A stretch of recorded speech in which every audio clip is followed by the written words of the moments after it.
નજર કરી મહત્વના સમાચાર પર વાત કરીએ। અડધા ગુજરાતમાં અતિશય ભારે વરસાદની આગાહી કરાઈ છે। કચ્છ જિલ્લામાં અત્યંત ભારે વરસાદ વરસી શકે છે, તો વાવ, થરાદ અને પાટણ જિલ્લામાં પણ ભારેથી અતિ ભારે વરસાદ વરસી શકે છે। તો આ તરફ ઉત્તર ગુજરાતની વાત કરીએ તો મહેસાણા અને સાબરકાંઠા જિલ્લા માટે પણ ભારે રહી શકે છે।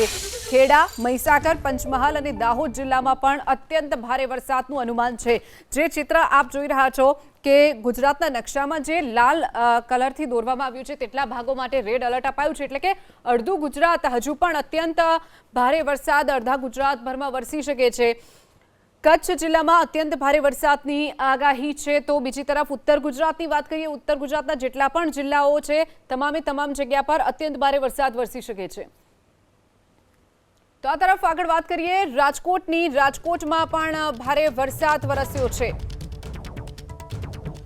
તો 2 કલાકના વરસાદે રાજકોટ પ્રશાસનની પોલ ખોલી નાખી છે। રાજકોટ શહેરના રાજમાર્ગો પર જળબંબાકારની સ્થિતિ જોઈ શકાય છે કે થોડા વરસાદમાં 1 થી 1.5 ઇંચ વરસાદમાં પણ ઠેર ઠેર પાણી ભરાયેલા જોવા મળી રહ્યા છે। રૈયા ચોકડીથી નાણાવટી ચોક વચ્ચે પાણીના નિકાલની મહાનગરપાલિકાએ નિકાલની વ્યવસ્થાઓ કરવાની જરૂર છે। અત્યારે ધોધમાર વરસાદ, માત્ર અડધી કલાક ધોધમાર વરસાદ પડ્યો, જેના કારણે અત્યારે અલગ અલગ વિસ્તારોની અંદર પાણી ભરાયા છે। પ્રથમ પીડી માલવિયા આપણે બતાવ્યું, ત્યારબાદ રાજકોટના જે ઢેબર રોડ, ગોંડલ રોડ બતાવ્યો અને અટીકા ફાટક અને આસપાસના વિસ્તારમાં પણ પાણી ભરાયેલા જોવા મળી રહ્યા। સ્વામિનારાયણ ચોક અને આસપાસના વિસ્તારોમાં પણ પાણી ભરાયેલા જોવા મળતા હતા। અત્યારે રાજકોટના 150 ફૂટ રિંગ રોડ આવેલો છે। આ રિંગ રોડ પર પણ અત્યારે થોડા વરસાદની અંદર પણ પાણી ભરાયેલા છે। ધસમસતા પાણીના પ્રવાહમાં વાહન ચાલકોને પસાર થવું પડે છે। જો ભારે વરસાદ પડે તો 150 ફૂટના રોડની શું સ્થિતિ થાય તે સૌથી મોટો સવાલ છે। બ્રિજ ઉપર પાણી ભરેલું છે એ બતાવવાનો પ્રયાસ કરીશું। અહીંયા જોઈ શકાય છે કે બ્રિજ જે છે, રૈયા ચોકડીનો જે બ્રિજ છે તે બ્રિજ ઉપર સુધી પાણી ભરાયેલું છે અને પાણીના નિકાલની વ્યવસ્થાઓ કરવાની જરૂરિયાત છે। સીધા દ્રશ્યો બતાવી રહ્યા છીએ રાજકોટના અલગ અલગ વિસ્તારોની અંદર જે પાણી ભરાયેલું જોવા મળી રહ્યું છે, જેમાં રૈયા ચોકડીથી જે નાણાવટી ચોક વચ્ચે પાણી ભરાયું છે અને જેના કારણે વાહન ચાલકોને પારાવાર મુશ્કેલીઓનો સામનો કરવો પડતો હોય છે। જોઈ શકાય છે કે અત્યારે અલગ અલગ વિસ્તારોની અંદર થોડા વરસાદની અંદર પણ મહાનગરપાલિકા એ ધસમસતા પાણીના પ્રવાહમાં વાહન ચાલકોને પસાર થવું પડે છે અને આવતા દિવસોની અંદર મહાનગરપાલિકાએ નિકાલની વ્યવસ્થા કરવી જોઈએ, કેમ કે વાહન ચાલકો છે તેમને પારાવાર મુશ્કેલીઓનો સામનો કરવો પડતો હોય છે। સીધા દ્રશ્યો બતાવી રહ્યા છીએ રાજકોટથી, જે કે ત્યાં માત્ર 1.5 ઇંચ વરસાદ પડ્યો અને અલગ અલગ વિસ્તારોની અંદર પાણીના નિકાલની વ્યવસ્થાઓ ન હોવાના કારણે વાહન ચાલકોને પારાવાર મુશ્કેલીઓનો સામનો કરવો પડી રહ્યો છે અને આવતા દિવસોની અંદર હજી પણ મહાનગરપાલિકાએ પાણીના નિકાલની વ્યવસ્થાઓ કરવાની જરૂરિયાત છે। જોઈ શકાય છે કે અલગ અલગ વિસ્તારોની અંદર અત્યારે જે પાણી ભરાયું છે, માત્ર 1 થી 1.5 ઇંચ વરસાદની અંદર પણ શહેરની અંદર ઠેર ઠેર પાણી ભરાયેલું જોવા મળી રહ્યું છે અને આવતા દિવસોની અંદર પાણીના નિકાલની વ્યવસ્થાઓ મહાનગરપાલિકાએ કરવાની જરૂરિયાત છે। આજે મહાનગરપાલિકા દ્વારા અલગ અલગ અધિકારીઓની ટીમ ઉતારી છે અને આ ટીમ જે છે તે જ્યાં પાણી ભરાય છે ત્યાં પાણીના નિકાલની વ્યવસ્થા કરી રહી છે। આમ છતાં પણ રાજકોટના અલગ અલગ વિસ્તારોની અંદર પાણી ભરાયેલું છે। ધોધમાર અડધો કલાક સુધી વરસાદ પડ્યો અને આ વરસાદના કારણે જોઈ શકાય છે કે પાણી ભરાયેલા છે અને આવતા દિવસોની અંદર પાણીના નિકાલની વ્યવસ્થાઓ કરવાની હજી પણ જરૂરિયાત છે। પ્રી મોન્સૂનની વાતો દર વખતે કરવામાં આવે છે, પરંતુ નિકાલની વ્યવસ્થા ન હોવાના કારણે રાજમાર્ગો પર આ રીતે વાહન ચાલકોને ધસમસતા પાણીના પ્રવાહમાં પસાર થવાની ફરજ પડી રહી છે। જી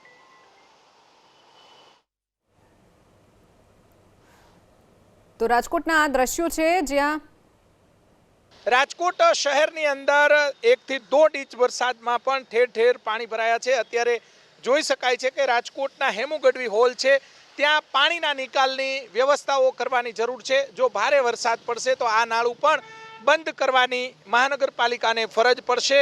અને ધસમસતો પાણીનો પ્રવાહ ઉપરવાસના વિસ્તારોમાંથી આવશે. અત્યારે પાણી વરસાદ થોડો ધીમો પડ્યો છે એટલે પાણી પણ ધીમી ગતિ આવી રહ્યું છે. જો ભારે વરસાદ પડશે તો આ નાળું પણ બંધ કરવાની ફરજ પડી રહી છે. જેટલા પણ રાજકોટની અંદર અંડરબ્રિજ આવેલા છે ત્યાં થોડા વરસાદની અંદર પણ પાણી ભરાઈ જતું હોય છે. એસ્ટ્રોન ચોકનું નાળું હોય કે પછી હેમુ ગઢવી હોલનું નાળું હોય, જેટલા પણ નાળા છે મહાનગરપાલિકાના અધિકારીઓ અને પદાધિકારીઓ ઉપરાંત રેલવે વિભાગ છે તેમની મંજૂરી લઈ અને આવનારા દિવસોની અંદર મોટાભાગના નાળા છે ત્યાં બ્રિજ બને અથવા તો પાણીના નિકાલની વ્યવસ્થા થાય તે પ્રમાણેની કાર્યવાહી કરવાની જરૂરિયાત છે. કેમેરામેન શુભાશિયાની સાથે પરાક્રમસિંહ જાડેજા, એબીપી અસ્મિતા, રાજકોટ. તો આગળ વાત કરીએ સુરતની. કીમ નદીના રૌદ્ર સ્વરૂપથી નાગરિકોને બચાવવાનું મિશન શરૂ કરાયું છે. ભારતીય સેનાએ 30થી પણ વધુ લોકોને બચાવવા માટેનું રેસ્ક્યુ ઓપરેશન હાથ ધર્યું છે. ઓલપાડના કઠોદરામાં ફસાયેલા લોકોને બચાવવાનું રેસ્ક્યુ. ગામે હાલ છે તે રેસ્ક્યુની કામગીરી ચાલી રહી છે. સ્થાનિક પોલીસ પ્રશાસન અને ઇન્ડિયન આર્મીની ટીમ જે છે તે રેસ્ક્યુ માટે જોડાઈ છે. ખાસ કરીને જે અહીં પરિશ્રમ પાર્ક નામની સોસાયટી હતી ત્યાં છે તે કેટલાક લોકો ફસાયા હતા. 3 જેટલી મહિલાઓને અહીંથી રેસ્ક્યુ કરવામાં આવી છે. ખાસ કરીને એક વૃદ્ધ મહિલા છે જેમને ઊંચકીને છે તે જે આર્મીની બોટ જે છે રેસ્ક્યુ બોટ તેની અંદર લાવવામાં આવ્યા હતા. જ્યારે અન્ય જે 2 મહિલાઓ છે તેમને પણ અહીંયા हाल से रेस्क्यू કરીને बोट में लावવામાં આવ્યા છે. अपनी साथ महिला છે. जी बताइए क्या नाम है आपका? नाम है शिवानी कुमारी। आप कब से फंसे हो? कितनी बारिश और कितना पानी भरा है? पानी पूरा भर गया है, मेरे गर्दन तक भर गया है और पूरा घर पे पानी घुस गया है, पूरा नुकसान हो गया है। किस तरह से रेस्क्यू किया गया? कोई है ही नहीं, हम लोग आप आप लोग हेल्प करने आए हो, पुलिस और आर्मी और प्रशासन। मतलब अभी आप कहाँ जा रहे हैं? बाहर निकल के अभी हम जा रहे हैं अपनी आंटी के घर पे क्योंकि पानी बहुत भर गया है, तो हमें रहा नहीं जा रहा था इस पानी में। कितना नुकसान हुआ? बहुत नुकसान हुआ है, हम लोग बचा नहीं पाए कुछ भी। બિલકુલ તો જે રીતે કીમ નદીના પાણીએ જે વિનાશ વેર્યો છે, જે મહિલાને રેસ્ક્યુ કરીને લાવવામાં આવ્યા હતા તેઓ હાલ છે તે જણાવી રહ્યા છે કે આખા ઘરમાં તમામ વસ્તુઓમાં નુકસાન થઈ ગયું છે, ઘર વખરીને અનાજને, અને તેઓ હવે છે તે અહીંથી સ્થળાંતર કરીને પોતાના સગા સ્નેહીજનો પાસે જઈ રહ્યા છે. ખાસ કરીને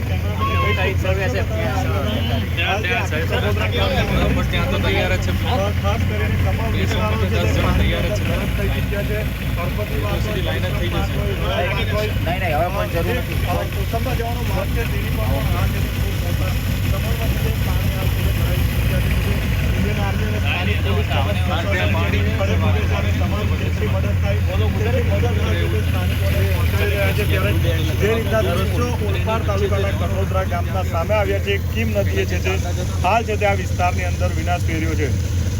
કેમેરામેન વિજય સાથે ઇન્દ્રમલ શાહ, એબીપી અસ્મિતા, સુરત ગ્રામ્ય. સુરત જિલ્લામાં ગઈકાલથી વરસી રહેલા સતત વરસાદને લઈને અને ઉપરવાસના વરસાદને લઈને કીમ નદીએ પોતાનું રૌદ્ર સ્વરૂપ ધારણ કર્યું છે અને હાલ આપણે ઓલપાડ તાલુકાના કઠોદરા ગામે છે જ્યાં 30થી વધુ લોકો છે તે પૂરના પાણીની અંદર ફસાયેલા છે. કઠોદરા ગામ હાલ છે તે સંપર્ક વિહોણું છે અને ચારે તરફ છે તે પૂરના પાણી ફરી વળ્યા છે. ત્યારે ઇન્ડિયન આર્મીની જે એક રેજિમેન્ટ છે હાલ છે તે રેસ્ક્યુ માટે જઈ રહી છે અને સુરત જિલ્લાની સ્થાનિક પોલીસ પણ સાથે છે. ત્યારે આપણે સીધો છે તે સુરત જિલ્લા પોલીસના એસડીપીઓ છે BK વનાર, તેમની સાથે સીધી ચર્ચા કરીશું. સાહેબ, શું પરિસ્થિતિ છે કઠોદરા ગામની અને હાલ શું કામગીરી ચાલી રહી છે? આપ જાણો છો એ રીતે ઉમરપાડા છે, ઉપરના જે વિસ્તાર છે એમાં માંગરોળ છે, માંડવી છે, એ તાલુકાની અંદર ઉપરવાસમાં ભારે વરસાદને કારણે નીચાણવાળા વિસ્તારમાં પાલોદ છે, કીમ છે, ઓલપાડ છે, કોસંબા છે, એ વિસ્તારમાં પાણી ભરાયેલા છે, જેને કારણે સોસાયટીઝ અને ઇન્ડસ્ટ્રીયલ એરિયામાં હેવી રેનને કારણે પાણી ભરાયેલા છે. એને કારણે ઘણા બધા લોકો ઇન્ડસ્ટ્રીયલ એરિયામાં અને રેસિડેન્શિયલ એરિયામાં ફસાયેલા છે. અને સવારથી જ પોલીસ તંત્ર અને NDRFની ટીમ, SDRFની ટીમ, ફાયરની ટીમ અને આર્મીની ટુકડી છે એની સાથે આ રેસ્ક્યુની કામગીરી ચાલી રહી છે. એ પૈકી જે રેસ્ક્યુના જે ભાગરૂપે અત્યારે ઓલપાડ તાલુકાનું કઠોદરા ગામ છે ત્યાં ગામના લોકો ફસાયેલા છે સવારથી, એટલે એમના માટે થઈને અત્યારે પ્રશાસન દ્વારા જમવાની વ્યવસ્થા કરવામાં આવેલી છે. તો એ જમવા માટેનું પણ એમને પ્રોવાઈડ કરવા માટે લઈ જવામાં આવી રહ્યું છે.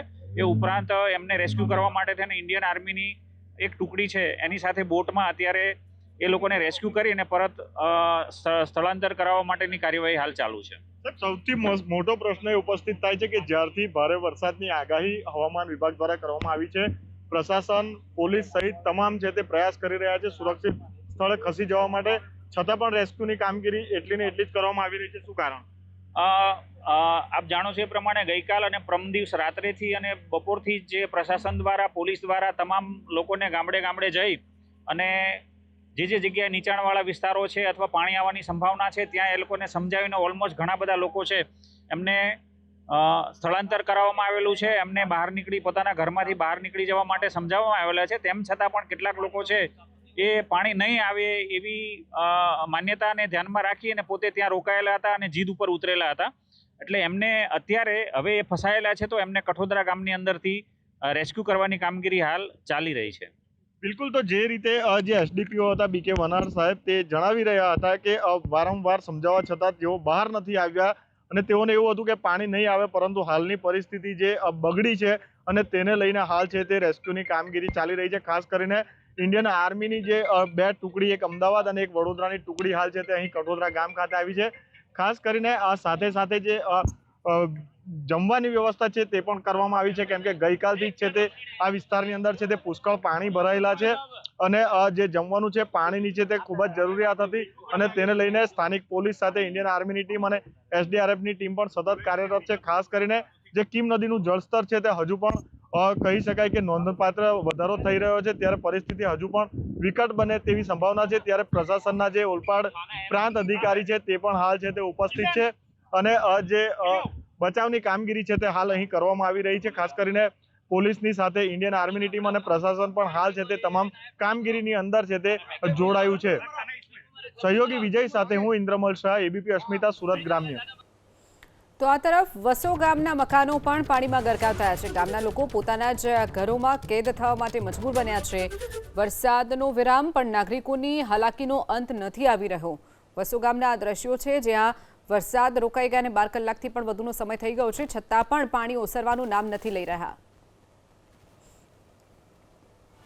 ખેડા જિલ્લાના વસો તાલુકામાં 10 ઇંચથી વધુ વરસાદ છેલ્લા 24 કલાકમાં પડવાના કારણે જનજીવન પર તેની અસર જોવા મળી છે. અને એબીપી અસ્મિતા હાલ વસો ગામમાં રિહાયશી ઇલાકા આવેલા છે, રહેણાંક મકાનો આવેલા છે, ત્યાં આગળ પહોંચ્યું છે. આપ દ્રશ્યો અહીંયા આગળ જુઓ, સંપૂર્ણ રીતે સુમસામ આ વિસ્તાર જોવા મળી રહ્યો છે, કારણ કે નાગરિકો પોતાના ઘરની બહાર ન નીકળી શકે તે પ્રકારની પરિસ્થિતિ છે. આ શરૂઆતી તબક્કો છે, તે બાદ ઘરની અંદર પણ હજી પણ પાણી ભરાયેલી સ્થિતિમાં છે અને તેના કારણે થઈને આ પાણી ક્યારે ઓસરશે તે સૌથી મોટો એક સવાલ ઊભો થઈ રહ્યો છે. તલાટી મંત્રી સાથે થયેલી વાતચીત અનુસાર વરસાદ જો રોકાયો તો હજી પણ 3 થી 4 કલાક સુધી આ પાણી છે તે ઓસરી શકે, પરંતુ ફરી એક વખત જો વરસાદ પડ્યો તો પરિસ્થિતિ છે તે વધુ વિકટ બને તે શક્યતા છે, તેને નકારી શકાય નહીં. કેટલાક સ્થાનિકો અહીંયા આગળ છે, તેમની સાથે વાત કરવાનો પ્રયાસ કરીશું અને તેમને પૂછીશું કે કયા પ્રકારની પરિસ્થિતિ છે. વરસાદ અહીંયા આગળ રોકાયો છે તેમ છતાં પણ હાલાકી તેમની કયા પ્રકારે યથાવત છે અને કારણ કે આ નીચાણવાળો વિસ્તાર છે ત્યારે કેટલી સમસ્યા અહીંયા આગળ પડી રહી છે.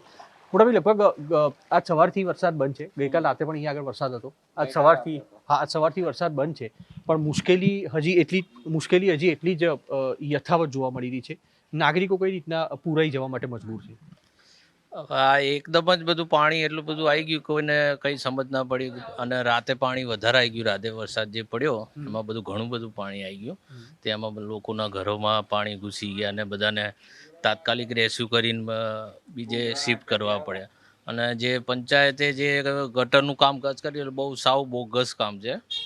બધા નાના ભૂંગળા નાખી દીધા, તેમાં આ બધું પાણી બ્લોકેજ થઈ ગયું છે. પાણી જઈ શકે એવી વ્યવસ્થા જ નથી. પાણી આવે છે ક્યાંથી? વરસાદનું છે કે આજુબાજુના વિસ્તારો? વરસાદનું બી છે ને આજુબાજુના ગામડાનું બી પાણી અહીંયા આવે છે, પણ આ ગટરનું જે કામ કરેલું છે જે પંચાયતે એ બહુ સાવ ખરાબ કામ કરેલું. એના કારણે આ બ્લોકેજની સ્થિતિ થઈ છે. કારણ કે સ્વાભાવિક રીતે વરસાદ બંધ થઈ ગયા પછી તો પાણી ઓસરવા જોઈએ, હજી ઓસર્યા જ નથી. હજુ આગળ પાણી જઈ શકે તેવી સિચ્યુએશન જ નથી આગળ. તો આ કેટલા દિવસ આવી સ્થિતિ રહેશે? હજુ કાલ સુધી તો આવું રહેશે જ. આવતીકાલ સુધી રહેશે આવું. નાગરિકો પોતાના ઘરમાં રહેવા માટે મજબૂર છે. આક્ષેપ સીધો થયો છે કે જે પાલિકા તરફથી અહીંયા આગળ ડ્રેનેજની વ્યવસ્થા કરવા જેવી હતી તે થઈ શકી નથી, જેના કારણે થઈને આ પાણી છે તે જઈ શકે તે પ્રકારની સુવિધા જ નથી. આ નાગરિક અહીંયા આગળ આપણી સાથે છે તે પોતાના ઘરમાં બેઠેલા છે. દાદા, ઘરમાં પૂરાઈ રહ્યા છો કેમ કે ઘરની બહાર તો બધે પાણી? 24 કલાક થયા.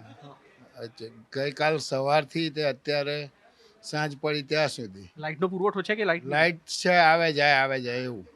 હા, પહેલી વખત આટલું પાણી ભરાયું છે? ના આ વારંવાર આ સમસ્યા છે. કારણ શું? પેલા ભાઈ જેવું કહી રહ્યા છે કે ડ્રેનેજ સિસ્ટમ બરાબર નખાઈ ડ્રેનેજ સિસ્ટમ તો ખરી જ, પણ જોડે કાંસ ને જૂનો કાંસ હતો એ બધું પુરાણ થઈ ગયું ને એની બાજુમાંથી જે નીકળવું જોઈએ નીકળતું નહીં. નહીંતર આ અમે લગભગ મારી આટલી ઉંમરમાં હું 30-35 વર્ષથી રહું છું, પણ કોઈ દિવસ આવું પાણી નહીં જોયું. મારા ઘરમાં ખુદમાં અંદર હતું એટલું પાણી. અચ્છા, અત્યારે ઓસરી ગયા પાણી? આ અત્યારે પાણી બપોરે સવારે નીકળ્યા. નુકસાન થયું ઘરમાં? નુકસાન તો થાય જ ને. આ બધું ઉપર ચડાવીને બેઠા. નાગરિકો છે તે ચોક્કસથી મુશ્કેલીમાં છે અને હજી પણ અહીંયા આગળ ટ્રક ફરી રહ્યા છે. આપ આ દ્રશ્યો જુઓ, લોકોને એક જગ્યાએથી બીજી જગ્યાએ જવું હોય તો ટ્રકના સહારે અહીંયા આગળ ફરવું પડતું હોય તે પ્રકારની સ્થિતિ છે. શહેરી વિસ્તારમાં ટ્રક ફેરવવા પડે, તેની સાથે ગ્રામીણ વિસ્તારમાં ટ્રક ફેરવવા પડે, તે ચોક્કસથી સ્થાનિક પ્રશાસન છે તેના માટે શરમજનક બાબત કહી શકાય. ટ્રેક્ટર અહીંયા આગળ જોઈ શકો છો આપ. આગળના પણ દ્રશ્યો આપણે બતાવીશું જે લોકોના ઘરમાં આ પાણી ઘૂસી ગયેલા છે અને તેવા સંજોગોમાં અત્યારે નાગરિકો છે તે ચોક્કસથી મુશ્કેલીમાં મુકાયા હોય તે પ્રકારની સ્થિતિ હાલ આપ જોઈ શકો છો. કેટલાક યુવાનો પણ અહીંયા આગળ છે જેઓ પણ આ ગામના જ હોય તે પ્રકારની શક્યતા છે. તેમની સાથે વાત કરશું અને આ પરિસ્થિતિમાં તેઓ કઈ રીતના પોતાની જાતને અને પોતાના જે ગામના લોકો છે તેમની બચાવ કરી રહ્યા છે તે તેમની પાસેથી જાણવાનો પ્રયાસ કરીશું. આ વસોમાં લગભગ આજ સવારથી વરસાદનો વિરામ છે, પણ નાગરિકોનું જે જનજીવન છે તે અહીંયા આગળ ઠપ થઈ ગયેલું છે, કારણ કે ટ્રેક્ટર સિવાય એક જગ્યાએથી બીજી જગ્યાએ જઈ શકાય તેવી સ્થિતિ નથી. આ કેટલા લગભગ અહીંયા કેટલા ઘર હશે આટલા વિસ્તારમાં? 200 ઉપર ઘર હશે. 200 ઉપર. 200 થી 250 ઘર હશે. બધા આવી રીતના અત્યારે રહી રહ્યા છે? આ બાજુ થોડુંક ઊંચાણ વાળું છે, પણ પેલ બાજુ વધારે પડતું નીચાણ વાળું છે. ઓકે. આ આગળથી કેટલાક સ્થાનિકો સાથે મેં વાતચીત કરી, તેમનું કહેવું છે કે ડ્રેનેજની કામગીરી બરાબર થઈ નથી. કાંસ જે કાઢવા જેવો હતો તો નીકળ્યો નહીં. મેન પ્રોબ્લેમ જ એ છે, ડ્રેનેજનું કામ સંપૂર્ણપણે થયું નથી. એના કારણે ઊંચા વાગી જાય છે અને નિકાલ પાણીનો બરાબર થતો નથી. અચ્છા, આજે માની લો કે ફરી એક વખત વરસાદ આવ્યો, કારણ કે વાતાવરણ તે પ્રકારનું છે. ફરી એક વખત વરસાદ આવ્યો તો પરિસ્થિતિ વધુ મુશ્કેલ થઈ શકે? વધુ મુશ્કેલ થઈ શકશે, કારણ કે ઉપરવાસથી એટલું પાણી આગળથી આવે છે અને આગળ નિકાલ છે ને, એટલે બધું પાણી વસો ગામમાં જ આવે છે. હજુ ઉતર્યું છે. કાલે તો ઠેક ત્યાં સુધી હતું, ઘરમાં પાણી ઘર વખરી આ બધી બહાર મૂકી દીધેલી. 50 ઘરો એવા છે કે જે પાણીમાં ગરકાવ છે. 50 જેટલા ઘર પાણીમાં ગરકાવ છે. લોકોએ પોતાની ઘર વખરીઓ છે તેને સલામત સ્થળે બહાર કાઢવાની કામગીરી છે તે કરવામાં કરી દીધી છે. આપ અંદર પણ દ્રશ્યો જોતા હશો. ઊંચા ઘર અહીંયા આગળ પાણી ન ઘૂસી શકે તેના માટે એક પાળો ઘરની બહાર બનાવવામાં આવ્યો છે, જેથી પાણી છે તે અંદર ન જઈ શકે. ધીમે ધીમે ઘરની બહાર પાણી આવી જતાં જનજીવન છે તે ધીમે ધીમે રાબેતા મુજબ થઈ રહ્યું છે. પણ વરસાદ જો ફરી એક વખત અહીંયા આગળ આવ્યો તો અહીંયા આગળના જે સ્થાનિકો છે તેમની મુશ્કેલી ચોક્કસથી વધશે, કારણ કે જૂના પાણી હજી ઓસર્યા નથી અને તેવા સંજોગોમાં ઉપરથી વધુ વરસાદ આવવાના કારણે આ વસો ગામ છે તેમાં પાણીના સ્તર વધી જાય તો અહીંયાના સ્થાનિકો છે તેમની મુશ્કેલીમાં વધારો થઈ શકે છે. કેમેરામેન અજય પાંડે સાથે કુશાંક સોની, એબીપી અસ્મિતા, વસો, ખેડા. તો આ તરફ વાત કરીએ રાજકોટની. રાજકોટમાં વરસાદે 2 કલાકના વરસાદે રાજકોટ પ્રશાસનની પોલ ખોલી નાખી છે. રાજકોટ શહેરના રાજમાર્ગો ઉપર જળબંબાકારની સ્થિતિ છે. રાજકોટના અનેક વિસ્તારોમાં પાણી ભરાઈ ગયા છે. હેમુ ગઢવી હોલ સહિતના વિસ્તારોમાં પણ પાણી ભરાઈ જવાની સમસ્યા. વધુ વિગતો સાથે સંવાદદાતા પરાક્રમસિંહ આપણી સાથે જોડાઈ ગયા છે. પરાક્રમ, જે રીતે રાજકોટમાં થોડો જ વરસાદ પડ્યો, 1 થી 1.5 ઇંચ, અને પાણી જે ભરાઈ ગયા છે તમારી પાછળ, કેવી સ્થિતિ છે? ચોક્કસ અમારી પાસે જે સ્થિતિ છે એ મહાનગરપાલિકા સુધી પહોંચાડશું. જોઈ શકાય છે કે અહીંયા ભયજનકનું બોર્ડ પણ મારવામાં આવ્યું છે. પાણીના નિકાલની વ્યવસ્થા માટે સ્ટાફ પણ ગોઠવી દેવામાં આવ્યો છે, પરંતુ પાણી ભરાય એ સૌથી મોટો સવાલ છે. અહીંયા જે બાજુમાં શાક માર્કેટ આવેલી છે ત્યાં લોકો શાક લેવા માટે પણ આવતા હોય છે. જોઈ શકાય છે કે લોકોને પારાવાર મુશ્કેલીઓનો સામનો જે છે તે કરવો પડતો હોય છે. અત્યારે જોઈ શકાય છે કે પાણીના નિકાલ માટે અહીંયા જે વ્યવસ્થાઓ કરવામાં આવી છે, મહાનગરપાલિકાનો સ્ટાફ છે તે તૈનાત છે, પરંતુ સૌથી વધારે જો પાણી આ સાધુ વાસવાણી રોડ ઉપર આ વિસ્તારમાં ભરાય છે, કાકા, નિકાલની વ્યવસ્થાઓ વધારે કરવાની જરૂર છે? અતિ કરવાની જરૂર છે. કેટલું પાણી ભરાઈ જાય? પાણી ગોઠણ સુધી ભરાઈ જાય છે. ગોઠણ ઉપર ભરાઈ જાય. વરસાદ 1.5-2 ઇંચ આવે તોય? આ થોડો જોવો ને, આ થોડોક જ આવ્યો. કેટલો કહી છે આમ અંદાજે? 1-1.5 ઇંચ. 1-1.5 ઇંચ વરસાદમાં તો વધારે 10-12 ઇંચ પડે તો હલાય જ નહીં. અહીંયા આવવાનું જ બંધ કરી દેવું પડે. ચોક્કસ રાજકોટના લોકો પણ જાણે છે, જો ભારે વરસાદ પડે તો અહીંયા આવવાનું બંધ કરવું જોઈએ. અહીંયા જોઈ શકાય છે કે વરસાદ ભારે પડ્યો નથી. 1.5 થી 2 ઇંચ અંદાજિત વરસાદ પડ્યો છે. અમુક વિસ્તારોની અંદર 2.5 થી 3 ઇંચ જેટલો વરસાદ પડ્યો છે. આજે બપોર બાદ જે સવારે 6 વાગ્યાથી બપોરના અત્યાર સુધીની અંદર જે વરસાદના આંકડાઓ સામે આવ્યા છે, 2.5 થી 3 ઇંચ જેટલો વરસાદ છે. અમુક વિસ્તારોમાંથી 2 થી 1.5 ઇંચ જેટલો વરસાદ છે. ઠેર ઠેર પાણી ભરાયેલા જોવા મળી રહ્યા છે. આ તરફ જોઈ શકાય છે કે આખા રોડ ઉપર હાઈ પ્રોફાઇલ બિલ્ડિંગો આવેલી છે અને ત્યાં પાણી ભરેલું છે. એ દ્રશ્યો આપણે બતાવવાનો પ્રયાસ કરીશું. પાણીના નિકાલની વ્યવસ્થા મહાનગરપાલિકાએ કરવી જરૂરી છે. મહાનગરપાલિકાનો સ્ટાફ તૈનાત છે, પરંતુ હજી પણ મોટી લાઈનો નાખવાની જરૂર છે, મોટા ભૂંગળા નાખવાની જરૂરિયાત છે. તો જ અહીંયા પાણીના નિકાલની વ્યવસ્થાઓ થશે. અત્યારે જે વાહન ચાલકો છે તેમની સાથે આપણે વાત કરવાનો પ્રયાસ કરીશું. ભાઈ, તમે શું કહેશો? નિકાલની વ્યવસ્થા કરવી જોઈએ વધારે? નિકાલની વ્યવસ્થા કરવી જોઈએ વધારે, કારણ કે અહીંયા અમારી જગ્યાએ એટલું પાણી ભરાય છે કે ગાડીઓ પણ બંધ પડી જાય છે અને ગેરેજવાળા પણ આવતા નથી. અહીંયા અત્યારે હાલની તકમાં એક ગાડી અહીંયા પડી છે, એની પોઝિશન જોઈ લ્યો તમે કે બંધ પડી છે. એને હાલીને અહીંયાથી પાછું 2 કિલોમીટર જવું પડ્યું, બરાબર. એટલે અહીંયા વારંવાર આ તકલીફ થાય છે અમારા આ એરિયામાં. નિકાલની તો ખાસ જરૂર છે. બરોબર. અને પાણી કયો આ સાધુ વાસવાણી રોડનો કયો વિસ્તાર છે? સાધુ વાસવાણી રોડનો શાક માર્કેટ મેઇનનો રોડ કહેવાય છે આવડો આ, બરાબર. અને સત્યમનું મોટું ગાર્ડન પણ અહીંયા આવેલું છે, જેથી કરીને અહીંયા આવવાવાળા, વોકિંગવાળા, કસરતવાળા કોઈ આવી શકતું નથી. અહીંયા બંધ થઈ જાય છે. ચોક્કસ અહીંયા જે કારવાળા ભાઈ છે એમની સાથે પણ આપણે વાત કરીશું. અત્યારે જોઈ શકાય છે કે પાણીના નિકાલની વ્યવસ્થા, કાર પણ બંધ થઈ જાય. તમે શું કહેશો? નિકાલની વ્યવસ્થા અહીંયા વર્ષોથી આ કેટલું પાણી અહીંયા ભરાય છે, એટલો ત્રાસ થાય છે. હવે ચોમાસામાં તો ક્યારેક આ વાહન 4 વ્હીલ પણ બંધ થઈ જાય છે, 4 વ્હીલ બંધ થઈ જાય છે. તો તંત્રને એટલી રિક્વેસ્ટ કે કંઈક આનું કરવું જોઈએ. અને આ હાર્ટ ઓફ રાજકોટનું એક મેઇન રોડ કહેવાય સાધુ વાસવાણી રોડ, એટલે સારો એરિયો, સારામાં સારો રોડ કહેવાય. જો અહીંયા હાઈ પ્રોફાઇલ વિસ્તાર છે, જો અહીંયા આ પરિસ્થિતિ હોય તો અમે તંત્રને રિક્વેસ્ટ કરીએ છીએ કે આટલું પાણી ભરાય છે તો આનો કંઈક રસ્તો અમને કરાવી આપો, તમારી મહેરબાની. ચોક્કસ લોકો મહેરબાની કહી રહ્યા છે, પરંતુ વેરો ભરે છે એટલે કોઈની મહેરબાની ન હોઈ શકે. અત્યારે જોઈ શકાય છે કે રાજકોટના સાધુ વાસવાણી રોડ ઉપર અત્યારે પાણી ભરાયેલું છે અને લોકો કહી રહ્યા છે કે પાણીના નિકાલની વ્યવસ્થાઓ કરવી જોઈએ. અહીંયા જે લોકો છે એ પણ બતાવવાનો પ્રયાસ કરીશું. નાગરિકો છે તેમને અહીંયાથી ચાલવા માટે કેટલી તકલીફ પડે છે એ બતાવવાનો પ્રયાસ કરીશું. રાજકોટના રાજમાર્ગોમાં સૌથી વધારે અલગ અલગ વિસ્તારોમાં જ્યાં પાણી ભરાય છે ત્યાં આપણે બતાવવાનો પ્રયાસ કરીશું. હજી પણ રાજકોટની અંદર 2 કલાક વરસાદની અંદર આટલું બધું પાણી ભરાયું છે. જો 10 થી 12 ઇંચ જેટલો વરસાદ પડે તો આ વિસ્તારની શું પરિસ્થિતિ થાય તે સૌથી મોટો સવાલ છે. અને અલગ અલગ વિસ્તારોની અંદર પાણીના નિકાલની વ્યવસ્થાઓ કરવામાં આવે તે જરૂરી છે. મહાનગરપાલિકાની ટીમો તૈનાત છે અત્યારે, પરંતુ જે પાણીની લાઈનો છે તે જ મોટી કરવાની જરૂરિયાત છે. જોઈ શકાય છે કે ચારે તરફ આ રસ્તાની ચારે તરફ આપણે દ્રશ્યો બતાવશું. જી ચોક્કસથી પરાક્રમ, સમયનો અભાવ છે. જોડાવા બદલ અને માહિતી બદલ આપનો આભાર.